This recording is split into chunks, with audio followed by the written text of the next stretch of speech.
This is Sky News. In just a moment, the press preview. A first look at what's on the front pages as they arrive. But first, our top stories. Celebration across England tonight after the national team beats Germany in the knockout stage of Euro 2020.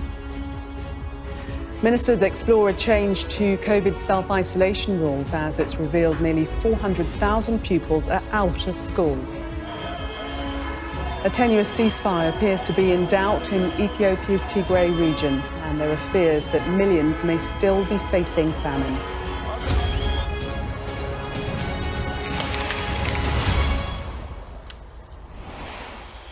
You are watching the press preview, a first look at what's on the front pages as they arrive. Coming up, we'll see what's making the headlines with the chief leader writer at The Observer, Sonia Sodha, and the political journalist Isabel Oakeshott.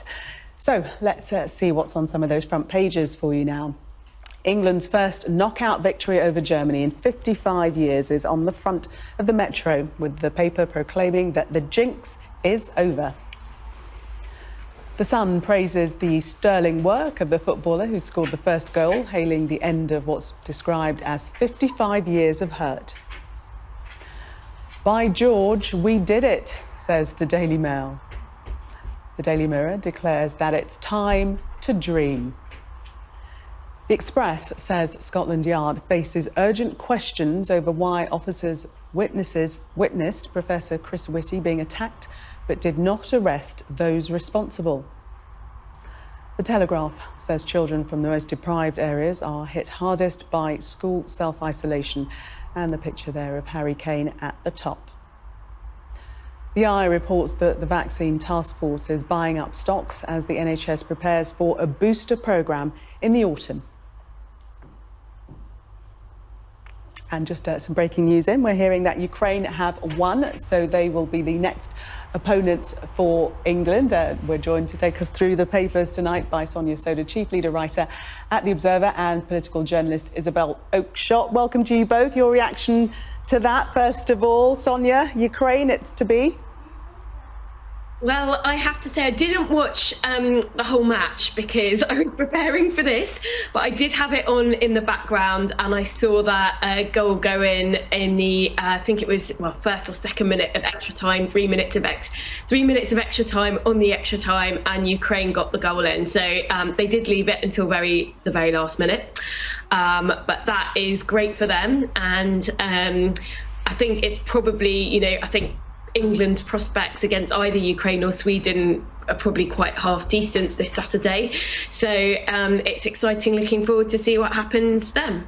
And Isabel, starting with the Metro, the jinx, it's all over. Can they go all the way? Well, here's hoping. I mean, every paper tomorrow covers this story, of course, on the front pages with huge degrees of enthusiasm. And I'm no great football fan, but I think all of us can join in and feel seriously excited by the result this evening, and just a little bit optimistic, maybe. Yes, I mean, a lot of them emphasising this end of the 55-year curse, and that's what many were saying seemed to be following England players around. But many of the players are simply too young to be a part of that, though, aren't they, Sonia? So it's a different era.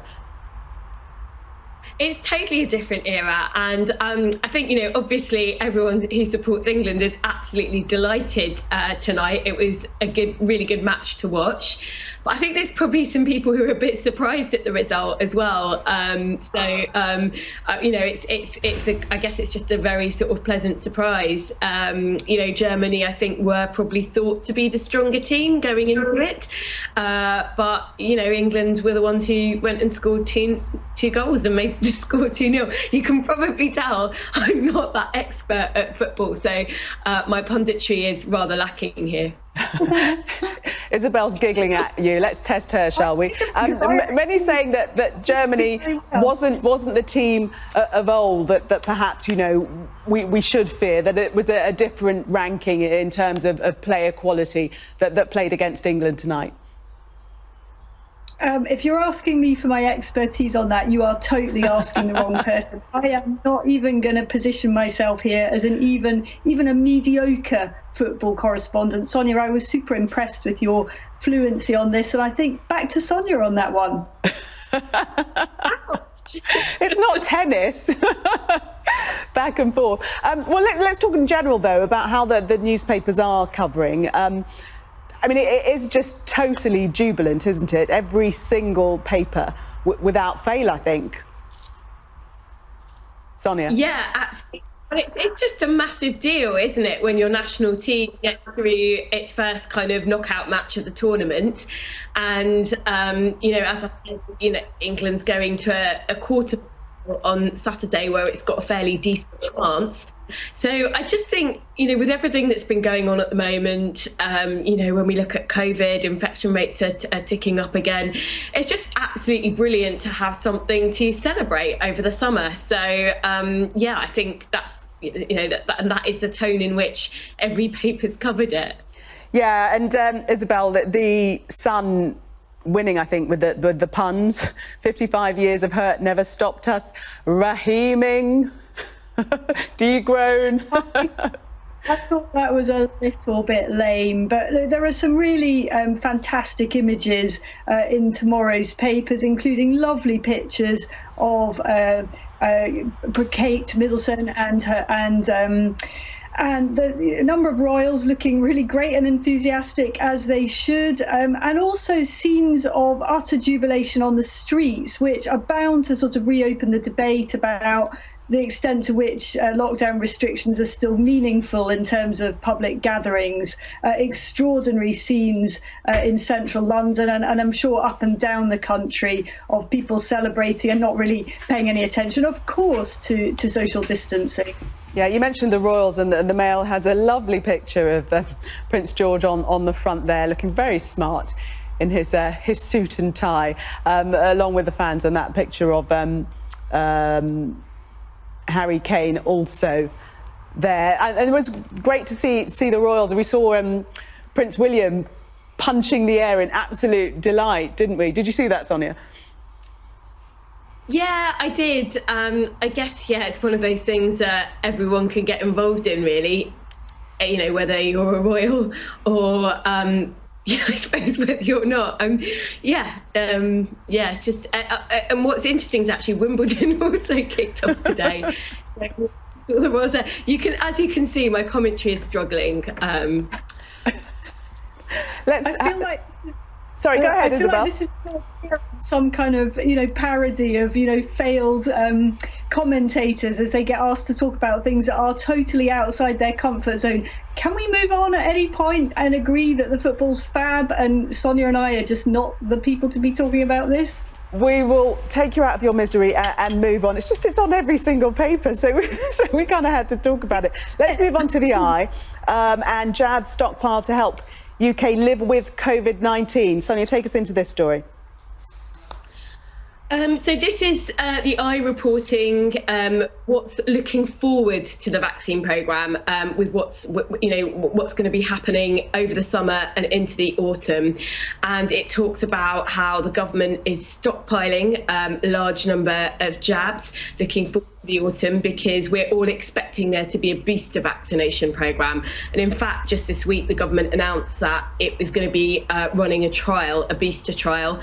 It asked for people who've had two AstraZeneca jabs to register on the NHS website if they're interested in taking part in the trial, and those people will be getting a third booster jab, a different jab, so Pfizer or Moderna, and that will be tested in time for autumn rollout. So I think it's very heartening to see that, as you'd expect, plans are being made for the autumn. The testing is going on.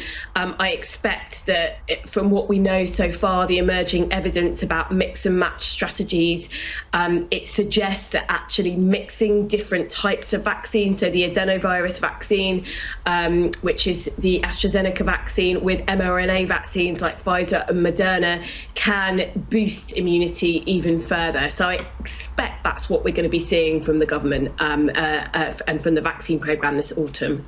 Yeah, Isabel, one of the things the article is pointing out is that they're saying the Transport Secretary is downplaying hopes that fully vaccinated holidaymakers will be able to travel quarantine-free to amber list countries.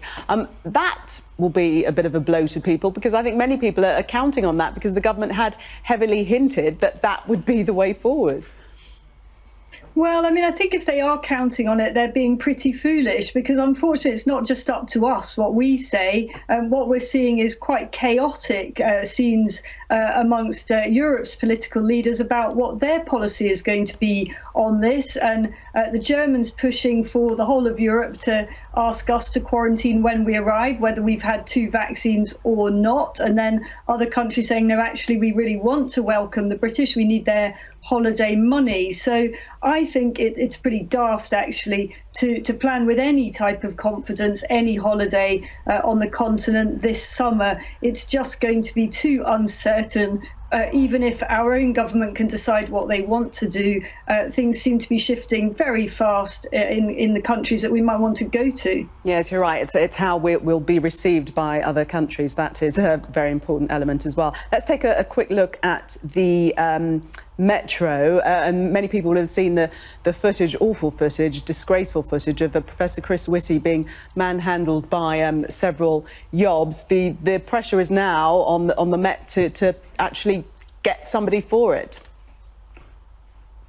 Yeah, I think anyone who's sort of seen that footage will agree how shocking it was, and I think it's just disgraceful that you can be, if you look at somebody like Chris Whitty, the amount of public service he's given to this country since March last year, and indeed before that, obviously, as the government's chief medical officer, must have been working all hours. I've spoken to some of the scientists involved with SAGE, for example, and they have increasingly over the last year come under personal attack, for example, on social media in a way that they just would never have done before the pandemic, targeted by people who disagree with what the government's doing, who are, spreading anti-vax conspiracy theories. And I think the stuff on social media is frightening enough. Some of them have been getting threats to them and their family. But this is just, it takes it onto a whole other level. It's a physical assault. It's really, it must have been so scary for him. And it's just unbelievable that we live in a world where that can happen to you as a result of the public service you've done for this country. So I think it really does make you worry, actually, about, we see all the sort of polarized debate online about things like vaccines and the effectiveness of vaccines. And people arguing very heatedly for or against lockdowns. But it's really worrying when you see, some of this stuff sort of actually kind of happen like this in the real world. Isabel and Sonia, thank you very much for the moment, both of you. We are going to take a break, and coming up, the educational divide. Children in deprived areas are far more likely to be forced to self-isolate than children in wealthier areas. Stay with us.